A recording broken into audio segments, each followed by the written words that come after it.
Right now, someone on your team is pasting a client proposal into a free AI tool. Someone else just uploaded a spreadsheet with employee salary data to get it summarized faster. And someone in your ops team has been using an AI chatbot to draft contracts for 3 months. None of them asked permission. None of them think they did anything wrong. And you have no idea it's happening. This is the CEO AI Playbook, where business leaders get practical guidance on adopting AI without creating operational, security, or compliance chaos. This video is for owners and operators who know AI is happening in their company, but don't have visibility into how, or where, or what data is involved. The core question today: when your employees adopt AI on their own, what are you actually exposed to? And what does a smart leader do about it? Shadow AI is not a future risk. It is the current state of most companies right now. Studies from the last 2 years consistently how that more than half of knowledge workers are using AI tools their employer didn't provide and didn't approve. Some estimates put that number closer to 75% in industries where the work is document-heavy: legal, finance, consulting, real estate, HR. And the pattern is almost always the same. An employee finds a tool that makes their job easier. They use it.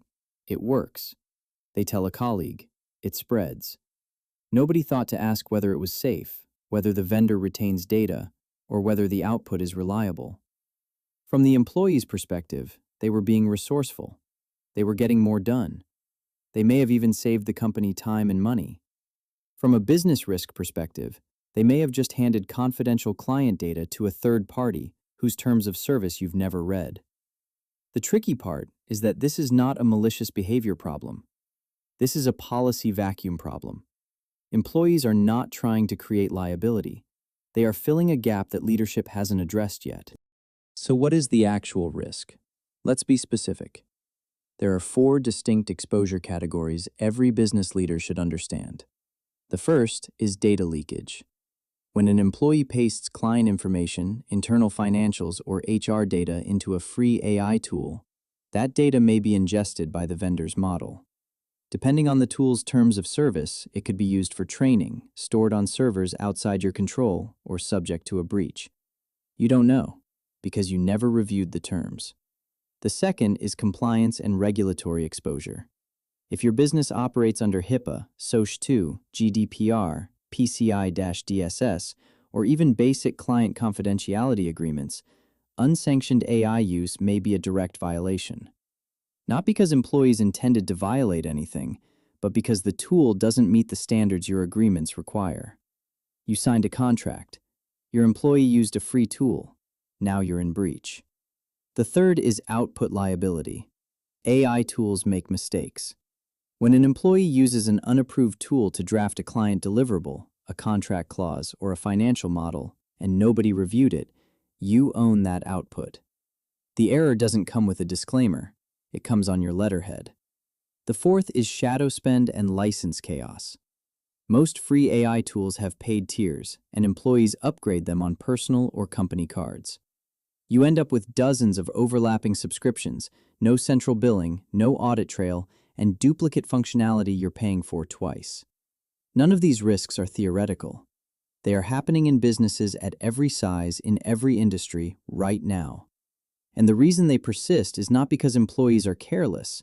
It is because most companies have no AI policy at all. No guidance, no approved list, no process for requesting a tool, no training on what is and isn't appropriate to share with an AI system. When leadership doesn't provide a framework, employees build their own. And they build it based on convenience, not risk. Here is where a lot of leaders get the response wrong. The instinct is to lock everything down, block AI tools at the network level, tell employees to stop using anything that isn't approved. That approach rarely works, and it often backfires. When you blanket ban AI without providing an alternative, you don't eliminate the behavior. You push it further underground. Employees use personal devices, personal hotspots, personal accounts. Now you have even less visibility than before. The smarter move is to get visible before you get restrictive. Your first job as a leader is to understand what is actually in use. You may be surprised. Some of what your team has adopted is genuinely useful. Some of it is a liability. But you can't make that distinction until you have a clear picture. The second judgment call is about speed versus rigor. AI tools are moving fast. The review and approval process needs to be practical, not a 6-month security audit for every tool request. Build a lightweight process that gives employees a path to get tools approved quickly, so shadow adoption isn't their only option. The third judgment is about the policy itself. A good AI acceptable use policy is not a list of prohibitions. It is a set of guardrails that tell employees what they can do, what they need to check first, and what is always off limits. It should be short enough to actually read. It should be specific enough to be useful. And it should be communicated, not buried in a handbook. The goal is not zero AI use outside your approved stack. The goal is informed, bounded AI use, where your people know the rules, leadership has visibility, and the business is not exposed. If AI risk and data security overlap is a concern, and for most businesses it should be, that is also worth a deeper conversation with your cybersecurity team. We cover the security side more directly on the exact cybersecurity channel. Here's a practical sequence for getting in front of shadow AI in your organization.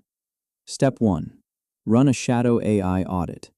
Send a simple, anonymous survey to your team asking which AI tools they are currently using, how often, and for what tasks.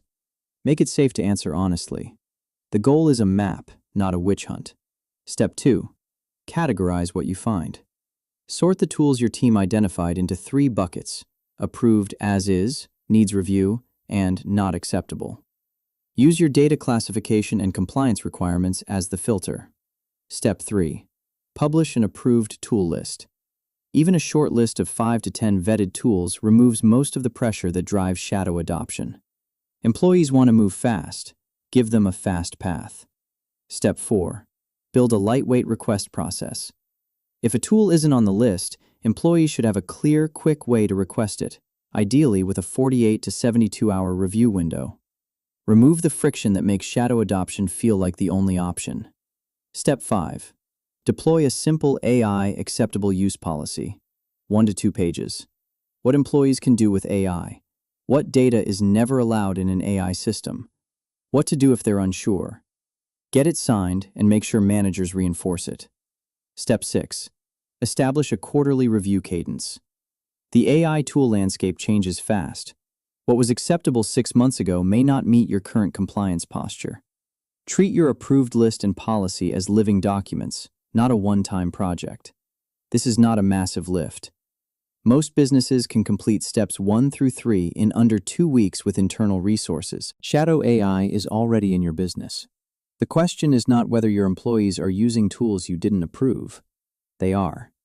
The question is whether you have the visibility and governance to manage it. If you want a head start, we put together a Shadow AI Discovery and Acceptable Use Policy Starter Kit. It includes an audit survey template, a tool categorization framework, and a policy draft you can adapt for your business. Drop Shadow AI in the comments and we'll send it your way. The link is also in the description. Shadow AI in the comments. Get visible. Get ahead of it. That is.